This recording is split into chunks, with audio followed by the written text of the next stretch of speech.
Hello, আসসালামু আলাইকুম। Welcome to Setu's kitchen.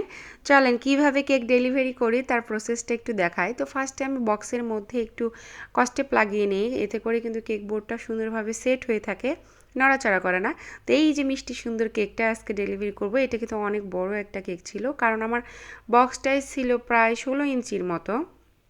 তো এখানে আমি একদম হার্ড যে বক্সগুলো সেগুলোই কিন্তু ইউজ করি। উপরের মানে কভারটা দেখে হয়তো বুঝতে পারতেছেন যে এটা কতটা হার্ড। আর দেখা যায় অনলাইনে যেগুলো পাতলা পাওয়া যায় ওগুলো আমি কখনো ইউজ করি না, কারণ দূরে ডেলিভারি করা যায় না। এই কেকটা আমার অনেকটা দূরে চলে গেছে, আলহামদুলিল্লাহ একদম সেফ ছিল। তো এই তো বক্স করা শেষ। উপরে আমি আমার একটু লোগো স্টিকার বসিয়ে দিলাম।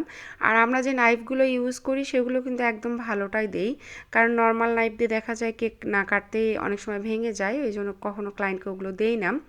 তো আসলে কেকের চার্জ শুধু কেকের উপরেই আসে না, এই যে ডেলিভারি করার যে মানে আদার্স জিনিসগুলো, এগুলো যদি আপনার হাই কোয়ালিটির ইউজ করেন তখন কিন্তু সেইটাও চার্জের মধ্যে আসে, কারণ ভালো প্রোডাক্ট দিতে গেলে সব কিছুই ভালো লাগে। তো এই তো আমার একদম কেক প্যাকেজিং করা শেষ। এটা এখন ডেলিভারি করতে পাঠিয়ে দেব।